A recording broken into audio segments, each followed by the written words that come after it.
What's going on, you guys? It's your boy Bowie back at it again. I'm making another video about homophobia, but instead of it being more geared towards children, I want to gear it more broadly towards the Black community and other marginalized groups as a whole, because yet again, I saw a very disappointing conversation between members of my family regarding some video of something that happened at a Pride event or whatever. Now, I'm not here to impugn particular people, because who said what and all that is not really relevant here. I'm more concerned about the broad implications about what is said, because the fact is I saw a bunch of really tired ass tropes, drawing division lines between the Black community and the LGBTQIA plus community, which I'll call the rainbow community, just to encapsulate them all. There's a lot of tired ass arguments that people make regarding that Black people have made, regarding this rainbow community. And I'm gonna tell you the truth. We need to stop that shit. Straight up. We gotta stop it. Reason why we gotta stop it, number one, is some of them are us. You realize that, right? Like, a significant portion of people in the rainbow community have skin just like this. They Black. They're Black. So they belong to us and they belong to the rainbow community at the same time. It's bad enough to be marginalized in this country as a Black person. Why should the marginalized community then proceed to marginalize further somebody else? Why? You know what I'm saying? Do we really want to reject all the Black people that happen to be gay, bi, queer, trans, and all that other stuff? Do we really want to do that? Are we really prepared to let all the music go, let all the movies go, let all the contributions that these people have made to our lives, not just in the areas of entertainment, but all the value that they provide? Are we really willing to let all of that go because of homophobia? We should think about it. I'm just saying. Are you really willing to let, homophobia ruin the relationship between you and your nephews, your nieces, your cousins, your aunties, your uncles, sometimes your parents, your children? Are you really willing to die on the hill that because they're gay, their existence is wrong? Are we really willing to die on that hill? Seriously, think about it. I don't think that's a hill we should die on. I really don't. Because we need each other. Straight up. We need each other. All of us. And our various distinctions don't really matter at the end of the day. We might be distinct from each other, straight people and non-straight people, in various ways, but at the end of the day, we're not all that different. See, we have distinctions without differences. I got that from Mortal Kombat 9. Just like how men and women are distinct from each other, and it doesn't matter whether they're cis or trans or whatever, they're distinct from each other, but we not different. Men and women want the same things. We both have feelings. We both are sensitive about our feelings. We have insecurities. We have doubts and fears and, double standards that apply to us that don't apply to the other one. And we want the same stuff. We both want unconditional love, unconditional affection, support, all of that stuff. We want the same stuff because we're not different. You see what I'm saying? It's the same thing with straight people and the rainbow community, with the black community and the rainbow community. We all want the same stuff. So it don't make no sense for us to sit here and use the distinctions between us as some sort of excuse to impugn their dignity. Now, reason number 2 as to why we need to reject homophobia in our black community is because we both have the same op. White supremacy is our collective opponent here. It's our enemy, all of our enemies. And this doesn't just apply between the black community and the rainbow community. This applies to the various Spanish communities. This applies to the Asian communities. This applies to the South Pacific Islander communities. It applies to the indigenous communities. It applies to women. It don't matter. It don't matter. White supremacy don't like none of us. None of us. It doesn't want any of us around. It doesn't want any of us around. You understand? The fact is, if you are not white, male, rich, and straight, you are not wanted in this community, in this world, according to white supremacy. Your value is less than human. You exist to build capital for the capitalists, okay? And as long as you build capital for them, you have some value. Not as much as them, but you got some value, you understand? The moment that you can't do that no more, don't want to do that no more, the moment you start advocating for your rights and your needs and all that, they don't want your ass no more. And it's not just that they don't want you in their workforce, they don't want you in their country. They don't want you on their planet. You understand? So the sooner we all accept that, the better off we'll be. And it don't matter if, it doesn't matter if your skin is light and you can sometimes blend in, It doesn't matter how well you enunciate your words and how white you sound when you talk. It doesn't matter if you changed your name from Kwai Liang to Ken. Doesn't matter. Doesn't matter. You are not fully valuable in the same way that the white supremacist is valuable. Your value is less than theirs in their eyes. Therefore, they are your enemy. You understand what I'm saying? And here's the thing. It ain't even just relegated to people of color. The white supremacists don't like all white people neither. We have to remember, at one point, Italians were less than. Jewish people were less than. They still are, according to them. Catholics were less than. Europeans were less than. They had to be lumped into this homogenous group of so-called white people in order to help the capitalists gain capital and have black people at the bottom of that barrel, providing the capital. This is a historical fact. You ain't got to believe me. Look it up. All right.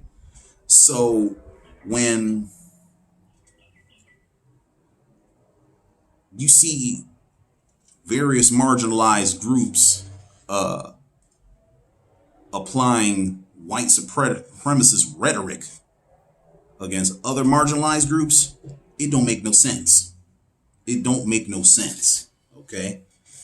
When you see various groups of people say to black people, oh, if they would just pull up their pants and, you know, dress a certain way and stop talking slang and all that. If they just behave better, they would get better results.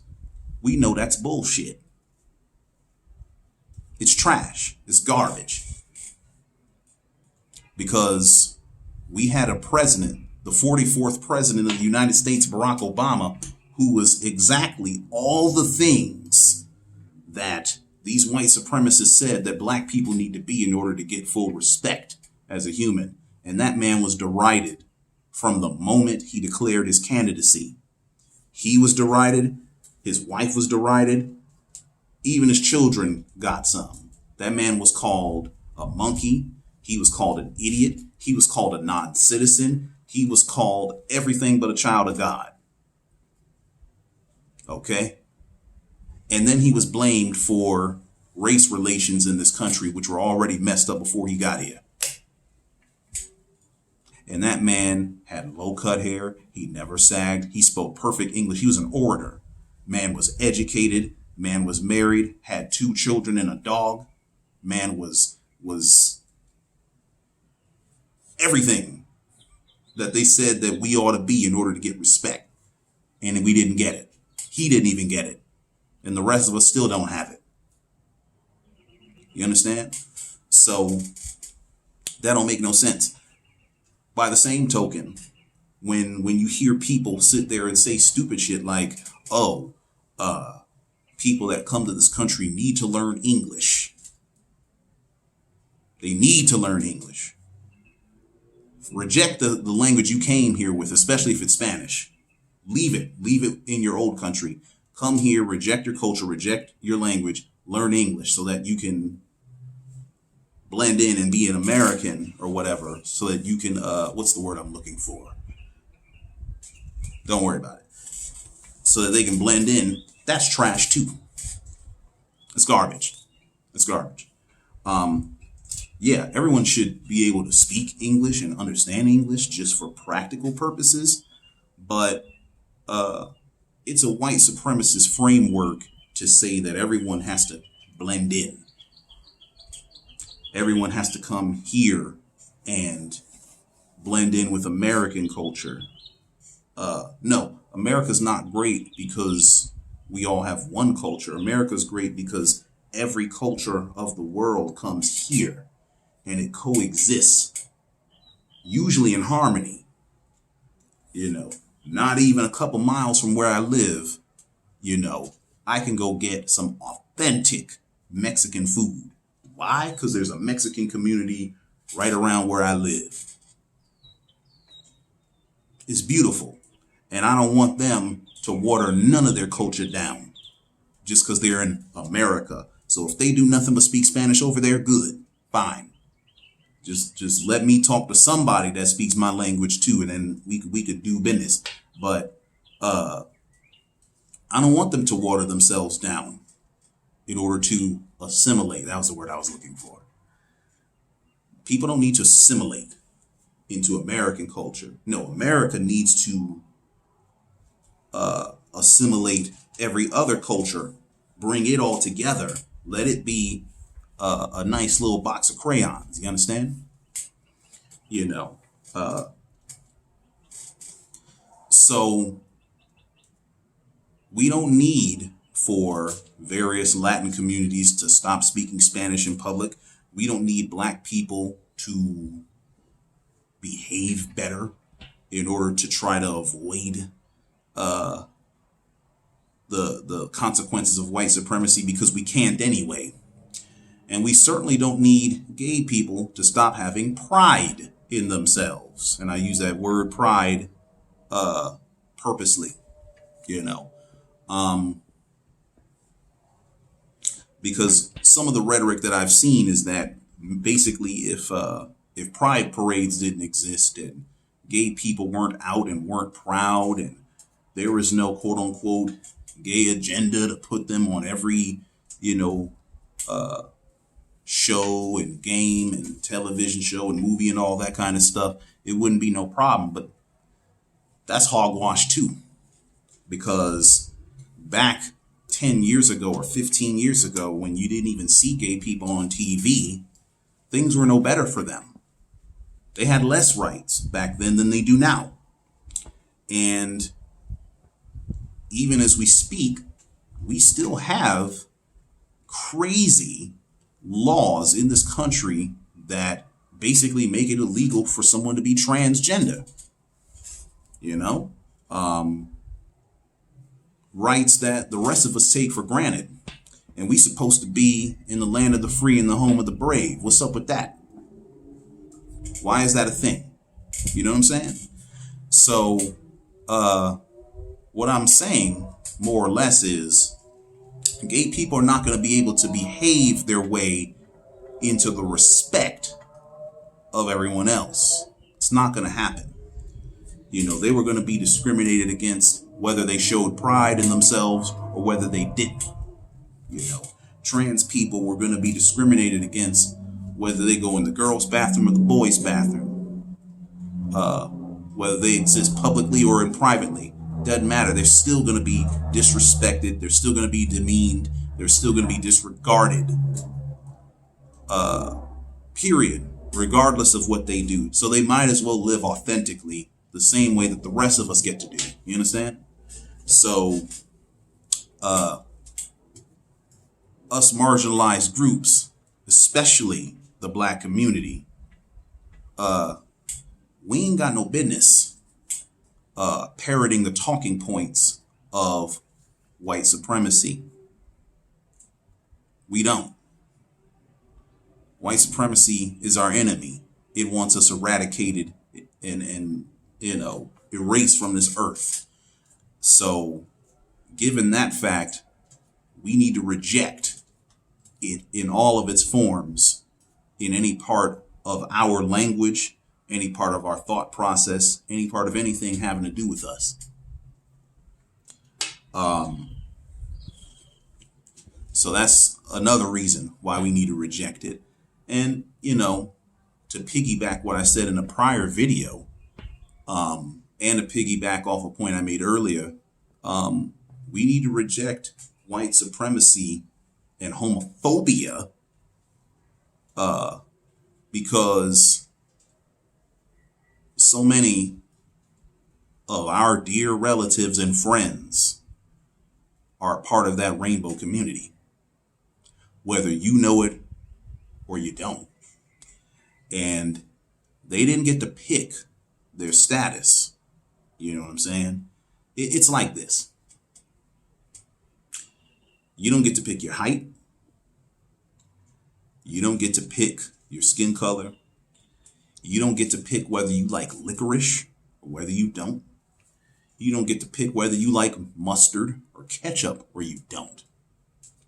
So if you don't even get to pick those things, why the hell do you think you'd be able to pick your sexual orientation? Think about that. For all the straight people out here, think, did you get to pick liking the opposite gender? Do you remember checking off a box that says same sex or opposite sex and checking the opposite sex box? Is that what you did when you were a kid? No. You saw something you liked and you liked it and you knew you liked it. It's the same thing for gay and bi people and everybody else in that rainbow coalition. They didn't get to pick their orientation neither. Just like we didn't get to pick our taste buds. You know what I'm saying? It's the same thing.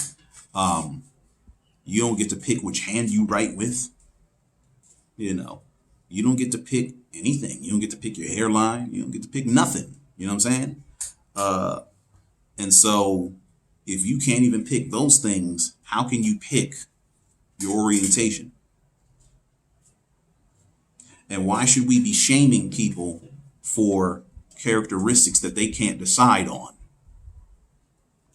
You know, we have a bad habit of shaming people for things that they can't help. shaming people for decisions they didn't make, shaming people for circumstances that happen to them rather than decisions that they make. You know, nobody should be shamed for their circumstances. They should only feel shame for harmful choices that they make. You know, choices that harm people in their own lives and choices that harm themselves. But even as, you know, they are ashamed for the choices that they make, we still need to recognize that they have the right to make those choices. And they should be given a chance to do better. But being gay, bi, and all that kind of stuff is not one of those choices. It's not a choice. It's not a condition. It's not a chemical imbalance. It's not a genetic defect. It ain't none of that. It's literally something that they can't pick. It's an orientation. And, you know, for people that sit here and make these dumbass claims of, oh, it's not natural. For one, a lot of things we do ain't natural. You think straight edge ups are natural? You think shaved armpits are natural? You think minty smelling breath is natural and white teeth are natural? You think, you know, big square looking booties that just poke out ridiculously, even from the front, are natural? You think, I mean, for some people it is, but a lot of people it's not. You think anti-balding is natural? You know, you think being bald is natural, like being fully cue bald is natural? That's something that we change. You know, it's a modification that we as people decide to make to ourselves. All of those are modifications that we electively decide to make. The natural thing would be to let stuff rock as is, but we don't decide to do that, do we? We don't let a lot of things rock. We make the choice to make changes as we see fit. And so just because something is natural doesn't automatically make it good, and we know this. But to the other point, being gay absolutely is natural. There's literally hundreds of species of animals that exhibit homosexual behavior, whether it's, you know, bonobos, whether it's dolphins, whether it's lions, whether it's all kind of creatures. Not only is homosexuality natural. I hope I said homosexuality earlier instead of homophobia, but not only is homosexuality natural and observable in nature by hundreds of species, transgenderism is natural too. There are literally species of fish and amphibians and stuff that change their gender in order to mate. They do that. There are species of reptiles that emit pheromones of the opposite gender in order to detract members of their gender so that they can mate with who they want to mate with, you know. And then there's species of creatures that have both male and female organs. That's the ultimate, you know, example of transgenderism right there. You know what I'm saying? They got to fertilize each other. There's probably species of creatures that fertilize themselves, which is really weird, you know? But the point of what I'm getting at is, yeah, it's natural. It absolutely is natural. You know, yes, you need opposite genders to engage in procreation, but we don't all get down and dirty so that we can procreate. Sex is not exclusively for procreation. Sometimes it's just for fun. Sometimes it's a nice way to bond with your spouse, whoever that may be, you know? And we know this. We know this. We know this.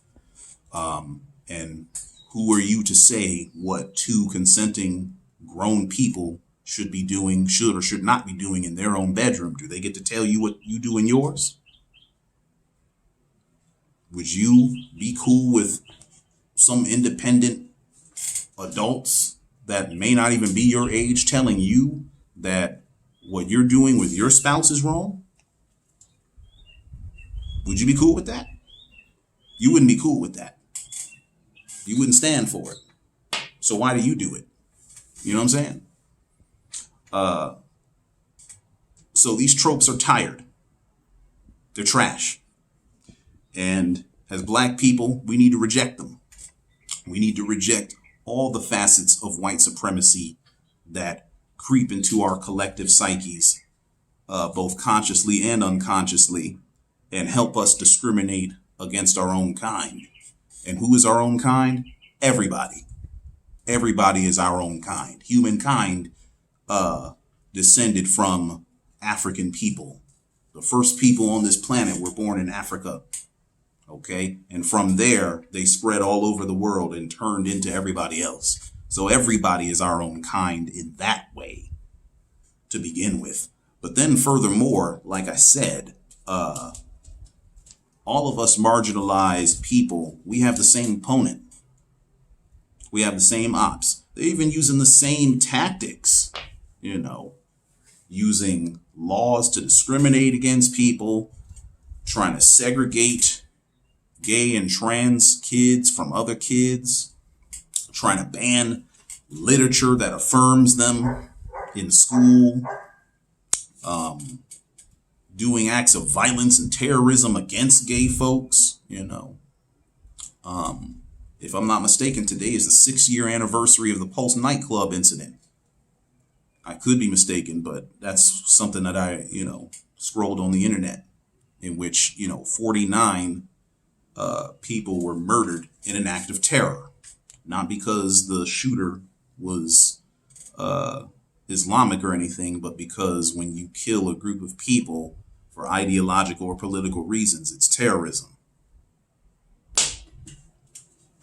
All that same stuff happened to black people too. So for people that claim that gay rights and civil rights are not the same thing, it's like, you sure about that? They look awfully similar. The same thing that happened to us is the same thing that's happening to them right now. And we have the same opponent, as I keep reiterating. We have the same opponent. So maybe it is the same thing. I'm thinking it's the same thing.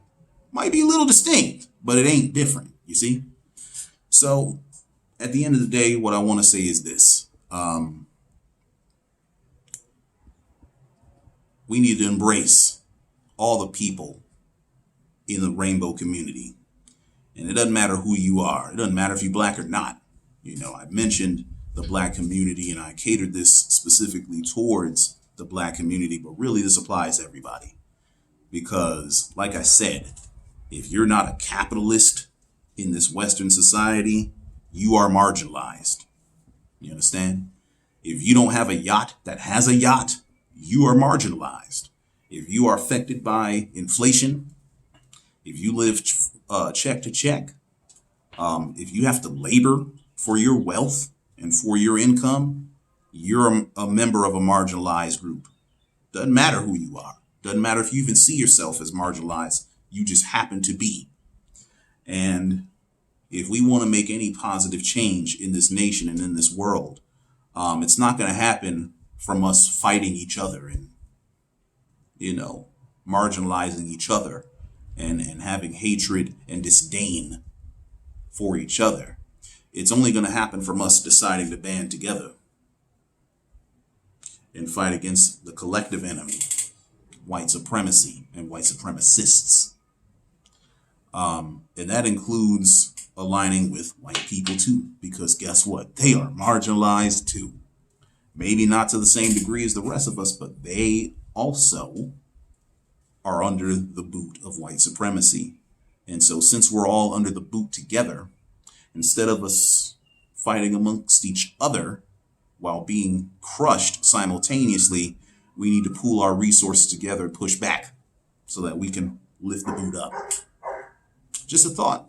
But with that being said, I'll catch y'all later. 1.